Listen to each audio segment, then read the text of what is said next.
सभी प्यारे साथियों को नमस्कार। जीएस क्लास में आपका स्वागत है। और हम जीएस में राज्य दर्शन के बारे में जान रहे थे और हम राज्य दर्शन के क्रम में कुछ स्टेट यानी कुछ राज्य के बारे में जाने थे। तो चलिए आज हम स्टार्ट करते हैं तमिलनाडु और शुरुआत करते हैं तमिलनाडु में। तो हम तमिलनाडु में शुरू करते हैं और जानते हैं सबसे पहला पॉइंट कि आपका जो तमिलनाडु ये साउथ इंडिया का पार्ट है। आप जैसे ध्यान से देखिएगा तो जैसे आपका इंडिया का मैप में इधर आपका है बे ऑफ बंगाल यानी कि बंगाल का खाड़ी, और इधर साइड आपका है अरबियन सी यानी कि अरब सागर। तो आप जैसे देखिएगा कि आपका साउथ इंडिया में यानी कि दक्षिण भारत में जो तमिलनाडु है ये आपका सबसे साउथ में है और इसके नीचे एक पड़ोसी देश है जिसका नाम है श्रीलंका। तो तमिलनाडु के साथ जो इंटरनेशनल बाउंड्री बनता है जिस देश का, उस देश का नाम है श्रीलंका। और तमिलनाडु बे ऑफ बंगाल यानी कि बंगाल की खाड़ी के साथ बाउंड्री टच कर रहा है। तो हम समझते हैं तमिलनाडु में इंपॉर्टेंट फैक्ट में सबसे पहले आप यहाँ पॉइंट देखिए कि आपका कंप्लीट तमिलनाडु है, जिसमें आप देख सकते हैं कि आपको हम बताएं कि ये जो है पड़ोसी देश है श्रीलंका। तो आपको यहाँ पॉइंट समझना है कि तमिलनाडु इंडिया का सबसे साउथ में है और सबसे साउथ में जो पॉइंट है यह है कन्याकुमारी। इसी के बाद आपका शुरू होता है श्रीलंका। फिर आपका स्टेट में इधर देखिए कर्नाटका, आंध्र प्रदेश, केरला। ये आप देख रहे होंगे कि ये आपका सारा जो है तमिलनाडु का पड़ोसी राज्य है। तो हम सीधा फैक्ट पर आते हैं कि कौन कौन सा फैक्ट हमारे एग्जाम के लिए इंपॉर्टेंट है। ये तो आपको हम सबसे पहले बताएं कि जो तमिलनाडु राज्य है इसका राजधानी है चेन्नई, और ये आपका साउथ इंडिया यानी कि दक्षिण भारत का सबसे अंतिम राज्य है जिसका बाउंड्री एक पड़ोसी देश के साथ लगता है जिसका नाम है श्रीलंका। और अगर हम बात करते हैं इधर वाटर बॉडी में तो बे ऑफ बंगाल के साथ बाउंड्री टच करता है। और इसके साथ ही हम जाने कि स्टेट में तो आप देख रहे हैं कि आंध्र प्रदेश, कर्नाटका और केरला। अब हम आगे समझते हैं तमिलनाडु में इंपॉर्टेंट फैक्ट कौन कौन सा है। तो सबसे पहले आप देखिए कि जो तमिलनाडु है इसका राजधानी है, कैपिटल है चेन्नई। तो सबसे पहला पॉइंट आपका हुआ कि तमिलनाडु जो कि साउथ इंडिया का एक राज्य है इसका राजधानी क्या है, तो इसका राजधानी है चेन्नई। इसका फॉर्मेशन 26 जनवरी 1950 और इसका जो नाम हुआ तमिलनाडु जो दिया गया, पहले इसका नाम था मद्रास। समझिए, अगर हम तमिलनाडु का बात करते हैं तो इसका नाम पहले मद्रास था और 1969 में इसका नाम जो है तमिलनाडु पड़ा और जिसका राजधानी चेन्नई है। अब हम आगे जैसे बात करते हैं कि तमिलनाडु का एरिया। सबसे पहले पॉइंट आपको हम बताएं कि तमिलनाडु का बाउंड्री के बारे में बताएं। बाउंड्री के बाद हम जान रहे हैं कि इसका कैपिटल चेन्नई, इसका पहले नाम मद्रास था। आप जैसे हिस्ट्री में जब पढ़िएगा इतिहास में तो वहाँ आपको जानने मिलेगा कि 3 महत्वपूर्ण प्रेसिडेंसी हुआ करता था, बंगाल प्रेसिडेंसी, मद्रास प्रेसिडेंसी और बॉम्बे प्रेसिडेंसी। तो वही मद्रास प्रेसिडेंसी जो है इसका 1969 में नाम हुआ तमिलनाडु। और इसका जो एरिया है, अगर हम तमिलनाडु के एरिया का बात करते हैं तो आप यहाँ एरिया देख रहे होंगे कि 1,30,58 किलोमीटर स्क्वायर। और जब जनसंख्या का बात करते हैं पॉपुलेशन का तो ये आपका 2021 के अनुसार 77 मिलियन। तो आप यहाँ पॉइंट समझने का प्रयास करिए कि तमिलनाडु में आपको पॉइंट हम क्या क्या बता रहे हैं कि जो तमिलनाडु राज्य है इसका सबसे पहले बताएं कैपिटल, इसका फॉर्मेशन और मद्रास से नाम तमिलनाडु कब हुआ ये बताएं। उसके बाद इसका क्षेत्रफल और पॉपुलेशन यानी कि जनसंख्या। अब हम आगे बात करते हैं तमिलनाडु में। नेक्स्ट हमारा पॉइंट है कि नंबर ऑफ डिस्ट्रिक्ट। ये जो तमिलनाडु राज्य है इसमें जिला का संख्या कितना है। अगर आपसे क्वेश्चन बनता है कि भारत में कौन सा ऐसा राज्य है जिसमें सबसे अधिक जिला है, तो आपको बताना है उत्तर प्रदेश, जिसमें जिला का संख्या 75 यानी कि 75 है। और जब महाकुंभ के समय उत्तर प्रदेश में एक टेम्पररी डिस्ट्रिक्ट बनाया गया जिसका नाम था महाकुंभ, जो कि उत्तर प्रदेश का 76 नंबर का डिस्ट्रिक्ट था। लेकिन प्रेजेंट में अभी यूपी में 75 यानी कि 75 जिला है। यानी आपको पॉइंट पता होगा कि जो उत्तर प्रदेश राज्य है वो विधानसभा का सीट, विधान परिषद, लोकसभा, राज्यसभा और जिला सब में सबसे अधिक संख्या प्राप्त करने वाला राज्य में से एक है। तो वैसे ही हम जैसे बात कर रहे हैं तमिलनाडु का, तो इसमें डिस्ट्रिक्ट यानी कि जिला का संख्या आपका 38 है। और जब बात करते हैं हाई कोर्ट, आप यहाँ समझिएगा आपको एक पॉइंट आइडिया होगा कि इंडियन काउंसिल एक्ट 1861 यानी कि भारतीय परिषद अधिनियम 1861 के द्वारा 1862 में 1862 में 3 हाई कोर्ट का स्थापना हुआ। सबसे पहला था कलकत्ता हाई कोर्ट, दूसरा था बॉम्बे हाई कोर्ट और नेक्स्ट आपका है मद्रास हाई कोर्ट। यानी Calcutta high court, Bombay high court और मद्रास हाई कोर्ट। तो 1862 में 1862 में 3 हाई कोर्ट का स्थापना हुआ, जिसमें से एक आपका मद्रास हाई कोर्ट है। तो आपको यह समझना है कि मद्रास उच्च न्यायालय इसका स्थापना 1862 में हुआ। अब जैसे बात करते हैं कि तमिलनाडु का आधिकारिक भाषा यानी कि ऑफिशियल लैंग्वेज क्या है, इसका नाम में ही आंसर है। जैसे हम बात करते हैं तमिलनाडु, तो आपको समझना है कि तमिलनाडु का भाषा ही है तमिल। ऑफिशियल लैंग्वेज क्या है? तमिल है। और आपका जो रीजनल लैंग्वेज क्षेत्रीय भाषा में तेलुगु है, कन्नड़ है, उर्दू, मलयालम, सौराष्ट्र। लेकिन आपको यहाँ जानना है कि तमिलनाडु का ऑफिशियल लैंग्वेज क्या है। और फिर आपको बताएं हाई कोर्ट में कि तमिलनाडु का हाई कोर्ट कहाँ पर है? चेन्नई में। इसका नाम है मद्रास हाई कोर्ट। इसका स्थापना 1862 में हुआ था। अब आगे चलते हैं अगला फैक्ट पर कि अगला पॉइंट क्या है। अब अगला आप देखिएगा कि तमिलनाडु का जो मुख्यमंत्री का नाम, तो मुख्यमंत्री MK स्टालिन और गवर्नर का नाम RN रवि। तो आपको दोनों पॉइंट समझना है। सबसे पहला पॉइंट कि जो तमिलनाडु राज्य है, यहाँ के मुख्यमंत्री का नाम है MK स्टालिन और राज्यपाल का नाम है RN रवि। अब उसके बाद हम बात करते हैं विधानसभा का सीट। क्या कि तमिलनाडु में विधानसभा का सीट कितना है और दूसरा लोकसभा का सीट कितना है। तो आप यहां समझिएगा कि जो तमिलनाडु राज्य है, तमिलनाडु में आपका विधानसभा का सीट टोटल 234 और लोकसभा का सीट है 39।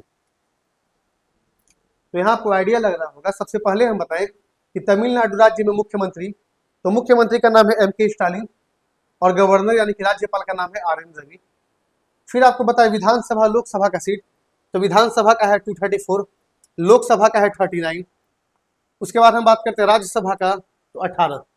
और यहाँ पर आपको समझना है कि तमिलनाडु में विधान परिषद नहीं है।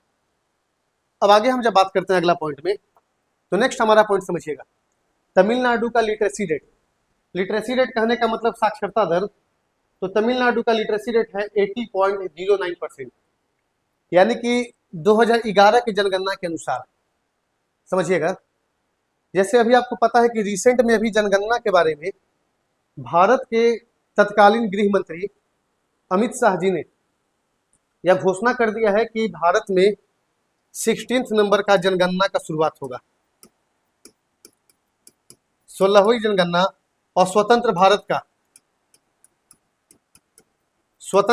का 8वां जनगणना जो है ये होने वाला है। लेकिन इससे पहले जब तक ये रिपोर्ट नहीं आता है, तब तक हमको 2011 की जनगणना का ही डेटा पर काम करना है। तो हमको समझना है कि तमिलनाडु का जो लिटरेसी रेट है, साक्षरता दर है, ये आपका 80.09% यानी कि लगभग 80% है। अब बात करते हैं कुछ फेमस आपका इंस्टीट्यूट, जिसमें आपका फेमस IIT मद्रास। आप यहाँ एक पॉइंट समझिएगा, अगर हम IIT मद्रास का बात करते हैं तो आपको यह समझना है कि IIT मद्रास भारत का पहला ऐसा IIT है जो कि अपना कैंपस जो है इंडिया से बाहर खोला है। तो आपको यहाँ पॉइंट क्या बता रहे हैं कि IIT मद्रास पहला ऐसा IIT है जो कि अपना कैंपस जो है इंडिया से बाहर खुला है। तो कहां पर? तो आपको नाम याद रखना है तंजानिया। एक देश है तंजानिया और तंजानिया में ही जगह है जंजीबार। तो आपको याद रखना है कि जो IIT मद्रास है, IIT मद्रास ने अपना जो कैंपस है वो इंडिया से बाहर तंजानिया के जंजीबार में खोला है। अब हमारा आपसे क्वेश्चन है कि जो तंजानिया देश है, ये तंजानिया देश का राजधानी क्या है और ये तंजानिया जो है किस कॉन्टिनेंट में है, यानी किस महाद्वीप में है। तो आप ये दो क्वेश्चन का आंसर कमेंट बॉक्स करिएगा। सबसे पहला क्वेश्चन है कि तंजानिया जो है इसका राजधानी यानी कैपिटल क्या है, और दूसरा पॉइंट कि तंजानिया का मतलब ये किस महाद्वीप यानी किस कॉन्टिनेंट में है। चलिए अगला पॉइंट पर बात करते हैं।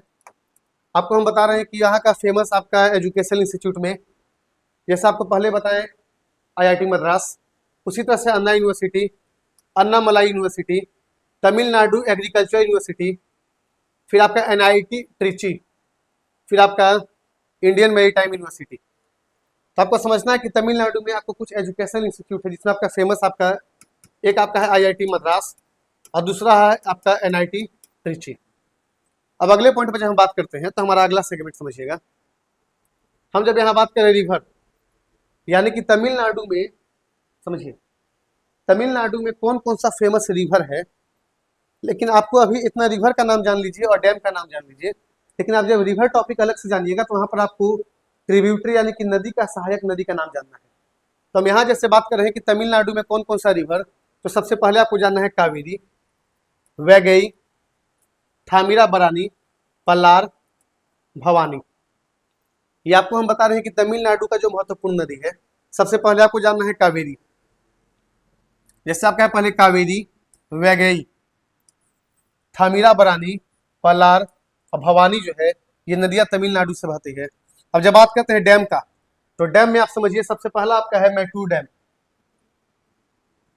आपको डैम में याद रखना है कि डैम जो है किस स्टेट में है और उसके साथ ही आपको याद रखना है किस नदी पर है। तो सबसे पहले हम बात करते हैं मैटूर डैम। तो मैटूर डैम जो है तमिलनाडु में कावेरी नदी, और दूसरा है वैगई डैम, वैगई जो है वैगई नदी पे, और ये भी तमिलनाडु में। तो आपका मैटूर डैम हो गया, मैटूर के बाद वैगई, नेक्स्ट आपका है सतनूर डैम। समझिए आपको बस स्टेट याद रखिए कि किस स्टेट में कौन सा डैम है, जिससे मैटूर डैम हो गया, वैगई हो गया, सतनूर, पराम्बिकुलम और कृष्णागिरी। तो ये आपको हम बता रहे हैं कि कुछ आपका इंपॉर्टेंट डैम है। आपको सबसे पहले बताए रिवर, कुछ महत्वपूर्ण नदी, और उसके बाद हम बताएं डैम यानी कुछ महत्वपूर्ण बांध। तो आपको डैम में याद रखना है मैटूर डैम, वैगई डैम, सतनूर, पराम्बिकुलम और आपका कृष्णागिरी। ये आपका कुछ महत्वपूर्ण डैम है जो कि आपका तमिलनाडु में है। इसके बाद हम आगे बात करते हैं डैम के बाद। नेक्स्ट हमारा पॉइंट है लेक। ये आपका इंपॉर्टेंट है, आपको लेक याद रखना है कि तमिलनाडु में कौन कौन सा झील है। तो सबसे पहला आपका है पुलिकट झील, ये एग्जाम के लिए इंपॉर्टेंट है, आप इसको याद रखिएगा पुलिकट झील। कि पुलिकट झील जो है किस राज्य में है, तो पुलिकट झील तमिलनाडु में है। पुलिकट के बाद वीरनाम झील, कालीवेली झील, चेम्बर कम झील और रेड हिल्स। ये आपको जो लेक है, लेक में आपका जो सबसे फेमस है पुलिकट, और जो एग्जाम के लिए भी इंपॉर्टेंट है वो आपका है पुलिकट लेक। इसके बाद समझिए, अब बात करते हैं कि कौन कौन सा आपका नेचुरल रिसोर्स है जो कि तमिलनाडु में इंपॉर्टेंट है। तो आपका सबसे फेमस है, समझिएगा, लिग्नाइट। लिग्नाइट हो गया, लाइमस्टोन, ग्रेनाइट, बॉक्साइट और जिप्सम। आपसे हमारा क्वेश्चन है कि जिप्सम का केमिकल फॉर्मूला बताइएगा।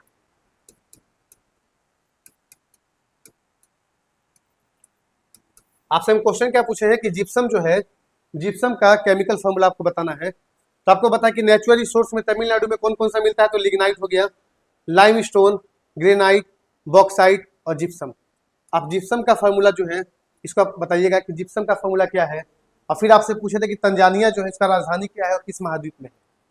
नेक्स्ट हमारा पॉइंट है इन्वायरमेंट में, समझिएगा नेशनल पार्क।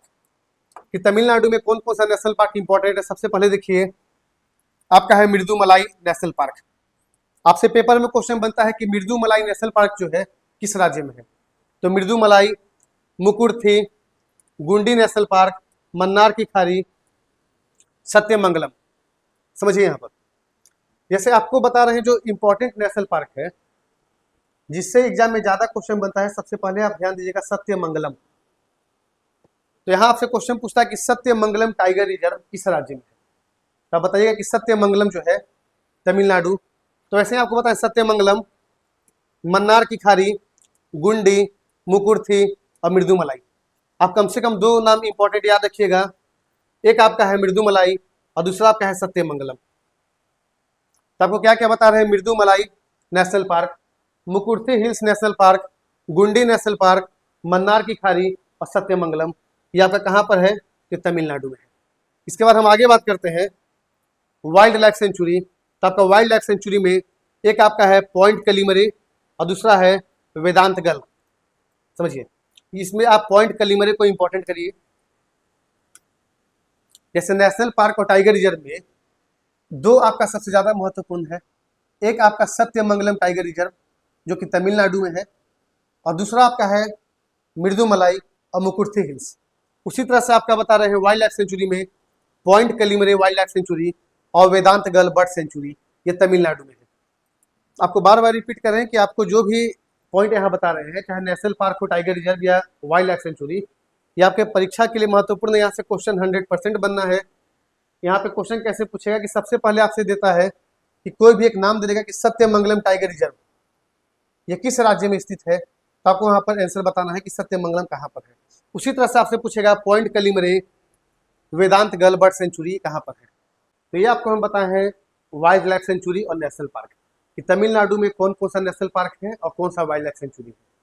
अब इसके बाद हम बात करते हैं कल्चर में कि आपको जानना है कि तमिलनाडु में एक आपको ट्राइब जानना है कौन सा जनजाति फेमस है, और दूसरा आपको जानना है फेस्टिवल। तो आप यहाँ समझिए, अभी यहाँ पर आपको जानना है पहले फोक आर्ट एंड पेंटिंग, यानी तमिलनाडु का कौन सा फोक आर्ट यानी कि लोक कला और चित्रकला जो है फेमस है, और जो एग्जाम के लिए महत्वपूर्ण है। सबसे पहले आप समझिएगा तंजाउर पेंटिंग। देखिए तंजाउर पेंटिंग जो है, आप तंजाउर से दिमाग लगाइए कि तंजाउर जो है ये आपका तमिलनाडु में है, तो तंजाउर पेंटिंग भी तमिलनाडु। फिर आपका है कोल्लम पेंटिंग, भरतनाट्यम, ये भरतनाट्यम इंपॉर्टेंट है, और आपको याद रखना कि भरतनाट्यम जो है ये तमिलनाडु का क्लासिकल डांस। हम जैसे क्लासिकल डांस में बात करेंगे तो आपका क्लासिकल डांस यानी कि शास्त्रीय नृत्य। अगर हम क्लासिकल डांस का बात करते हैं तो टोटल क्लासिकल डांस का संख्या कितना है, टोटल संख्या है 8, जिसमें से आपका एक है भरतनाट्यम, फिर आपका है करागट्टम और कठपुतली। तो ये आपको बता रहे हैं कि जो तमिलनाडु का फोक आर्ट और फोक पेंटिंग है। इसके बाद हम जानेंगे तमिलनाडु में फेमस ट्राइब यानी कि महत्वपूर्ण जनजाति कौन कौन सा है। तो हमारा जनजाति में सबसे पहला आपका आएगा इरुल्ला, इरुल्ला के बाद टोडा, बडांगा, कुरुम्बा, कानी और पालयन। ये आपको बताए हैं तमिलनाडु का जनजाति। पेपर में क्वेश्चन बनेगा, आपसे क्वेश्चन पूछेगा, क्वेश्चन का तरीका देखिए। आपसे सिंपल सा क्वेश्चन पूछेगा कि Toda tribe is related to which state.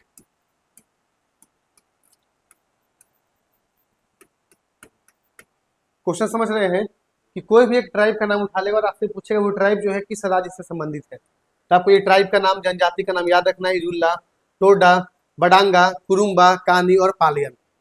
Next हमारा पॉइंट है ट्राइब के बाद त्योहार, फेस्टिवल का जब बात करते हैं कि कौन सा त्योहार तमिलनाडु में इंपॉर्टेंट है, इसमें आपको समझना है पोंगल। देखिए अगर आपसे पूछे पोंगल तमिलनाडु, लेकिन इसी के साथ अगर पूछे अट्टुकल पोंगल, अट्टुकल पोंगल, चलिए यहां समझिए। जैसे आपसे अगर पूछा जाए कि पोंगल किस राज्य का है, तो आप बताइएगा पोंगल जो है ये आपका तमिलनाडु का है। लेकिन हम आपसे पूछ रहे हैं कि अट्टुकल पोंगल जो है ये किस राज्य का फेस्टिवल है, तो पोंगल तो बताएं तमिलनाडु, आपको बताना है अट्टुकल पोंगल। फिर आपका तमिल का नव वर्ष पुठांडु, मोस्ट इंपॉर्टेंट कि जो तमिल का नव वर्ष यानी कि न्यू ईयर फेस्टिवल का नाम क्या है, पुठांडु। थाई पुसम, आपको यहाँ याद रखना है कि थाई पुसम में भगवान मुर्गन का पूजा किया जाता है, भगवान मुर्गन का पूजा। आपको यहाँ क्या बता रहे हैं, पोंगल, पोंगल के बाद पुठांडु, थाई पुसम, महामहाम, करथिरगई दीपम और आदि पेरुक्कू। तो आपको थाई पुसम याद रखना है कि थाई पुसम में भगवान मुर्गन का पूजा किया जाता है। पोंगल हो गया, पुठांडु हो गया। आपको बताना है कि अट्टुकल पोंगल जो है ये कहाँ का आपका फेस्टिवल है। नेक्स्ट हमारा है इसके बाद फेस्टिवल में देखिएगा चिन्नाई उत्सव, विनायक चतुर्थी, मरियम उत्सव, वेलनकन्नी, नृत्यांजलि और मीनाक्षी। ये आपको नाम से आइडिया लग रहा है कि साउथ इंडिया में तमिलनाडु का है। नेक्स्ट हमारा पॉइंट है फेस्टिवल के बाद टेम्पल्स यानी मंदिर का बात करते हैं। आप मंदिर में समझिएगा, सबसे पहला आपका है मीनाक्षी टेम्पल मदुरई। एग्जाम के लिए मोस्ट इंपॉर्टेंट पॉइंट है कि मीनाक्षी टेम्पल कहाँ पर है, तो मीनाक्षी टेम्पल मदुरई में है। मीनाक्षी के बाद आपका है बृहदेश्वर टेम्पल तंजौर, समझिएगा बृहदेश्वर। तो आपको याद रखना है कि बृहदेश्वर मंदिर कहाँ पर है, तंजौर। मीनाक्षी टेम्पल आपका हो गया मदुरई में, बृहदेश्वर टेम्पल तंजौर, फिर आपका रामेश्वरम रामनाथ स्वामी टेम्पल, उसके बाद आपका है कपालेश्वर टेम्पल। तो ये आपको चार अभी बता रहे हैं कि चार प्रमुख में कौन कौन सा है, मीनाक्षी, बृहदेश्वर, रामेश्वरम और कपालेश्वर। इसके बाद नेक्स्ट हमारा टेम्पल है अन्नामलाई, तो अन्नामलाइया टेम्पल तमिलनाडु। नेक्स्ट हमारा है सोर टेम्पल, सोर टेम्पल एग्जाम के लिए इंपॉर्टेंट कि सोर टेम्पल किस राज्य में है। फिर हमारा है श्रीरंगम टेम्पल, एकाम्बरेश्वर, पल्लानी और वेलोर। ये आपको टेम्पल बता रहे हैं कि तमिलनाडु का महत्वपूर्ण मंदिर कौन कौन सा है। नेक्स्ट हमारा पॉइंट है मंदिर के बाद आपको समझना है, हाँ ये आपका इंपॉर्टेंट सेगमेंट है, ये आपका पॉइंट है कि तमिलनाडु से किस किस व्यक्ति को भारत रत्न अवार्ड कभी मिला है। तो आप यहाँ समझिएगा, आपको हम बता रहे भारत रत्न अवार्ड में कि तमिलनाडु से कौन कौन व्यक्ति थे जिनको कि भारत रत्न अवार्ड मिला है। तो सबसे पहले नाम आएगा सी राजगोपालचारी, चक्रवर्ती राजगोपालचारी। आप यहाँ समझिएगा, सी राजगोपालचारी और सीवी रमन दोनों को 1954। आपको मैं यहाँ पॉइंट बता रहे कि जो भारत रत्न अवार्ड है, भारत रत्न अवार्ड, इसका शुरुआत ही हुआ था 1954 में। आपको पॉइंट क्या बता रहे हैं कि जो भारत रत्न अवार्ड है इसका शुरुआत हुआ 1954 में, और जब 1954 में जब शुरुआत हुआ तो स्टार्टिंग फेज में ही शुरू में 3 व्यक्ति को यह अवार्ड दिया गया। 3 व्यक्ति में सबसे पहले नाम थे एस राधा कृष्णन, यानी कि सर्वपल्ली राधाकृष्णन। दूसरा नाम है चक्रवर्ती राजगोपालचारी, चक्रवर्ती राजगोपालचारी, और उसके बाद सीवी रमन। तो आपको हम यहाँ पॉइंट बता रहे हैं कि जो 3 व्यक्ति हैं, यानी कि जब भारत रत्न का शुरुआत हुआ 1954 में, जैसे हम बात करते हैं कि भारत में आपका जो सिविलियन अवार्ड है, यानी कि हर साल रिपब्लिक डे पर 26 जनवरी के अवसर पे भारत के राष्ट्रपति के द्वारा सिविलियन अवार्ड दिया जाता है। और सिविलियन अवार्ड का क्रम जो है, इसमें सबसे पहला आपका है भारत रत्न, पद्म विभूषण, पद्म भूषण और पद्मश्री। अवार्ड का शुरुआत 1954 में हुआ था, और 1954 में 1954 में भारत से 3 व्यक्तियों को सबसे पहली बार भारत रत्न अवार्ड दिया गया, जिसमें पहला नाम है डॉक्टर सर्वपल्ली राधाकृष्णन, चक्रवर्ती राजगोपालाचारी और वैज्ञानिक सीवी रमन। आप जैसे जानते होंगे सी राजगोपालचारी के बारे में कि 15 अगस्त 1947 को देश आजाद होने के बाद जो स्वतंत्र भारत के पहले भारतीय गवर्नर जनरल, आपको याद रखना है कि स्वतंत्र भारत के यानी आफ्टर इंडिपेंडेंस, तो स्वतंत्र भारत के पहले और अंतिम भारतीय गवर्नर जनरल कौन बने थे, तो सी राजगोपालचारी। और इनको भारत रत्न अवार्ड कब दिया गया, 1954, C V Raman 1954, M S Subbulakshmi 1998।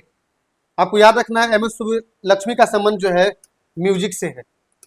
M S Subbulakshmi 1998, APJ Abdul Kalam 1997। ये आपको बताएं भारत रत्न अवार्ड, आपको नाम भी याद रखना है और ईयर भी याद रखना है। इसके बाद हम बात करते हैं पद्म विभूषण में, तो आपको याद रखना है सबसे पहला नाम Rukmini Devi Arundale, Rukmini Devi Arundale, M S Subbulakshmi, A R Rahman और आपका है इलैया राजा। ये पद्म विभूषण बताए हैं, और उससे पहले आपको बताए थे भारत रत्न अवार्ड। इसके बाद आप अगला पॉइंट समझिएगा, नेक्स्ट हमारा है यूनेस्को साइट, यानी कि तमिलनाडु से कौन ऐसा एरिया है, यानी कौन सा ऐसा प्लेस है जिसको कि यूनेस्को के विश्व धरोहर सूची में शामिल किया गया है, जिसमें आप सबसे पहला नाम देखिए महाबलीपुरम का जो स्मारक समूह है, यानी group of monuments of Mahabalipuram 1984। फिर आपका है बृहदेश्वर मंदिर तंजौर 1987। आपको ईयर याद रखना है, पहले आपको बताना है group of monuments at Mahabalipuram 1984, Brihadeeswara temple Tanjore जो कि part of the great living Chola temple 1987। Next है इसके बाद हमारा इरातेश्वर मंदिर 2004, गंगाईकुंड चोलपुरम टेम्पल 2004। आप यहाँ देख रहे होंगे यहाँ पर एक पॉइंट लिखा है ग्रेट लिविंग चोला टेम्पल, यानी ये जो आपका तीनों नाम बताए हैं कौन कौन सा।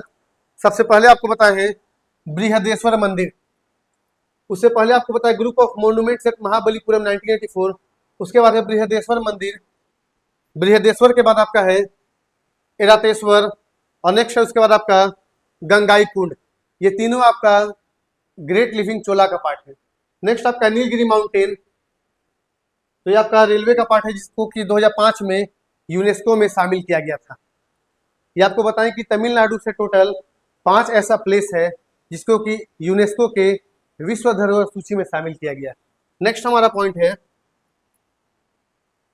Classical dance. आप समझिएगा, यहां ध्यान दीजिए, ये आपका पेपर के लिए महत्वपूर्ण है क्लासिकल डांस।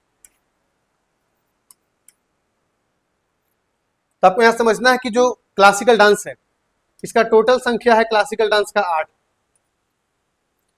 क्लासिकल डांस का संख्या है 8, और जो तमिलनाडु का जो फेमस क्लासिकल डांस है भरतनाट्यम, आप यहां समझिएगा। और यहां आपको समझना है कि जो भरतनाट्यम है यह आपका सबसे पुराना क्लासिकल डांस है, यानी कि ओल्डेस्ट क्लासिकल डांस। आपको पॉइंट क्या बता रहे हैं, ओल्डेस्ट क्लासिकल डांस यानी सबसे पुराना क्लासिकल डांस कौन सा है, भरतनाट्यम। इसका ओरिजिन यानी इसका उत्पत्ति जो है साउथ इंडिया से ही हुआ है। अब यहाँ पर आपको समझना है कि भरतनाट्यम का पुराना नाम क्या है। तो भरतनाट्यम का पुराना नाम सादिर था, और अन्य नाम में दासी अट्टम और फायर डांस। आप यहाँ समझिए हम क्या बता रहे हैं। जैसे हम क्लासिकल डांस का बात किए तो सबसे पहले आपको हम पॉइंट बताएं कि जो क्लासिकल डांस है, तो क्लासिकल डांस का संख्या 8 है, लेकिन मिनिस्ट्री ऑफ कल्चर के द्वारा यानी संस्कृति मंत्रालय के द्वारा, ये 8 क्लासिकल डांस में एक छऊ को भी जोड़ने का बात किया जा रहा है, लेकिन अभी छऊ को पूरी तरह से मान्यता नहीं दिया गया है। तो अभी क्लासिकल डांस का संख्या 8, जिसमें आपको सबसे पहला बताएं भरतनाट्यम। सबसे पहला कौन सा है, भरतनाट्यम। और जो भरतनाट्यम डांस है इसका शुरुआत कहां से हुआ, इसका शुरुआत हुआ है तमिलनाडु से। इसका शुरुआत तमिलनाडु से, और ये आपका सबसे पुराना क्लासिकल डांस में से एक है। तो आपसे पूछे कि सबसे पुराना क्लासिकल डांस भरतनाट्यम, और भरतनाट्यम का पुराना नाम, जब पुराना क्लासिकल डांस है इसका पुराना नाम आपको याद रखना है सादिर अट्टम। सादिर अट्टम बोलिए या दासी अट्टम बोलिए। आपको यहाँ पॉइंट क्या बताएं कि जो भरतनाट्यम क्लासिकल डांस है इसका आपको बताएं कि सादिर अट्टम पुराना नाम सादिर, और अन्य नाम में दासी अट्टम और फायर डांस। तो यहाँ आपको समझ में आ रहा है कि पुराना क्लासिकल डांस है, पुराना नाम सादिर अट्टम, दासी अट्टम और फायर डांस। फायर डांस कहने का मतलब अग्नि नृत्य। तो आपसे पेपर में क्वेश्चन बनता है कि फायर डांस के नाम से किस कौन सा क्लासिकल डांस को जानते हैं, आपको बताना है भरतनाट्यम। नेक्स्ट हमारा पॉइंट है, समझिएगा कि ये जो आपका भरतनाट्यम क्लासिकल डांस है यह मंदिरों को समर्पित है। समझिए, आपको बता क्या रहे हैं कि जो आपका भरतनाट्यम का क्लासिकल डांस है ये मंदिरों को समर्पित है, और मंदिरों में जो है दासियों के द्वारा, मंदिरों में दासियों के द्वारा यह नृत्य जो है परफॉर्म किया जाता था। अब अगला पॉइंट समझिए कि जो क्लासिकल डांस भरतनाट्यम है इसका जो पहला स्टेप है इसका नाम है अल्लारिपू। समझिए, अगर आपसे पूछे कि भरतनाट्यम क्लासिकल डांस का पहला स्टेप, तो आपको पहला स्टेप का नाम याद रखना है अल्लारिपू। इसके बाद नेक्स्ट हमारा पॉइंट है, जो लास्ट स्टेप है थिल्लाना। समझिए, जैसे आपको हम बता रहे कि भरतनाट्यम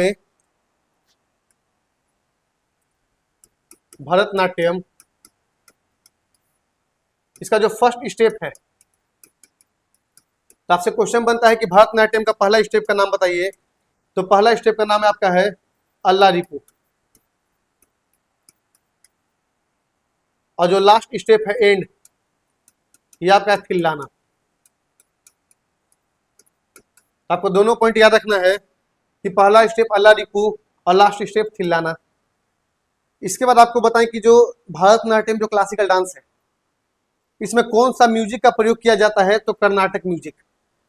ये आप याद रखिएगा कि भारतनाट्यम क्लासिकल डांस में किस म्यूजिक का प्रयोग किया जाता है, तो भारतनाट्यम क्लासिकल डांस में। ये क्वेश्चन एसएससी के प्रीवियस ने पूछा हुआ है कि भारतनाट्यम में किस म्यूजिक का प्रयोग किया जाता है, तो कर्नाटक म्यूजिक का, यानी कि कर्नाटक संगीत का प्रयोग किया जाता है। हमारा आपसे क्वेश्चन है कि फादर ऑफ कर्नाटक म्यूजिक किसे बोलते हैं।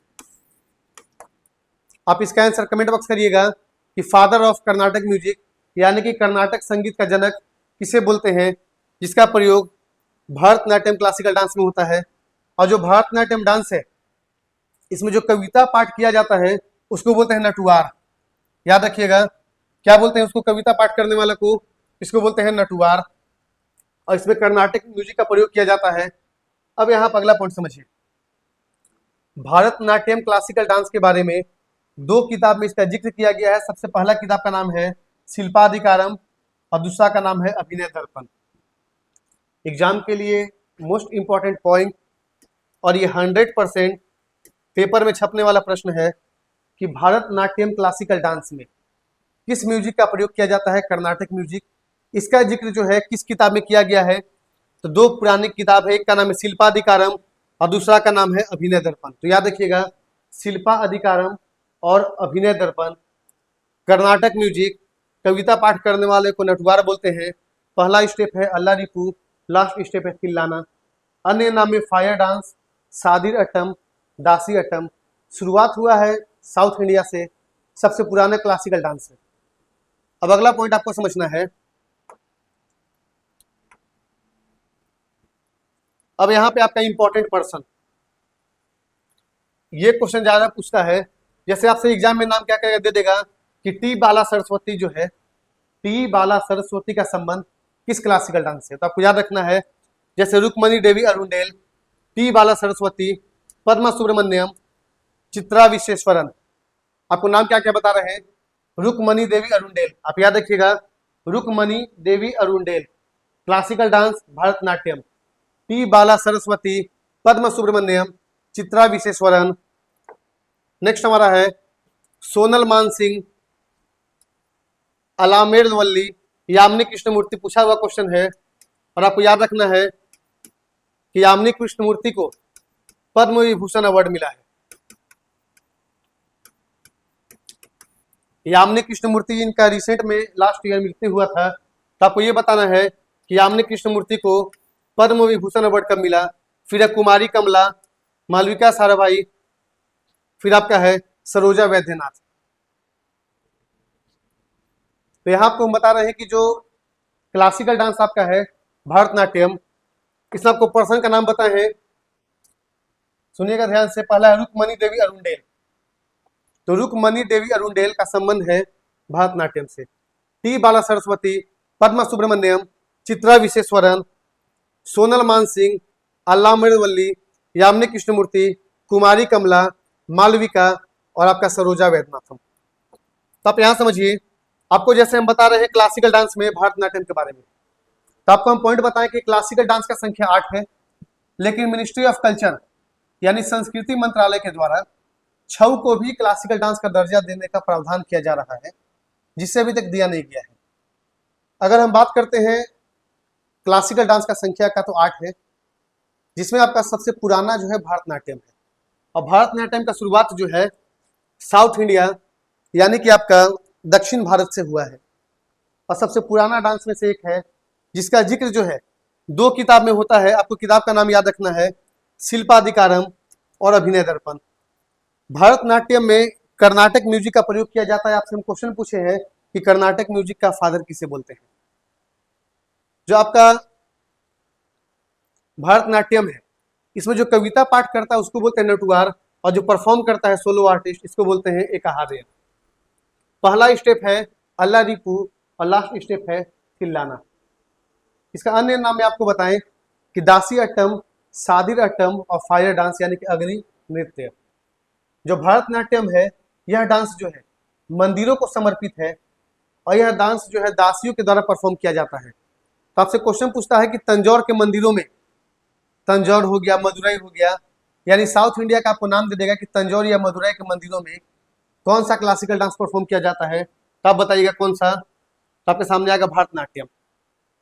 और फिर आपको पर्सन का नाम बताएं कि कौन कौन पर्सन जो है भरतनाट्यम से रिलेटेड है। तो ये आपको हम तमिलनाडु में ज्योग्राफिकल से लेकर के हिस्टोरिकल और कल्चरल पार्ट बताएं, जो कि आपका किसी भी परीक्षा के लिए, किसी भी परीक्षा यानी कि एसएससी का पेपर हो, एसएससी में आपका सीजीएल, सीएचएसएल, सीपीयू, एमटीएस कोई भी पेपर, रेलवे हो, या किसी भी राज्य स्तरीय एग्जाम यानी कि स्टेट लेवल एग्जाम में जो आपका स्टैटिक जीके या नॉर्मल जीएस से क्वेश्चन बनता है, तो यहाँ से क्वेश्चन बनेगा।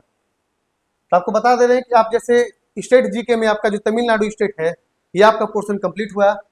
अगले वीडियो में मिलेंगे अगले स्टेट के साथ। तब तक के लिए धन्यवाद। Thank you.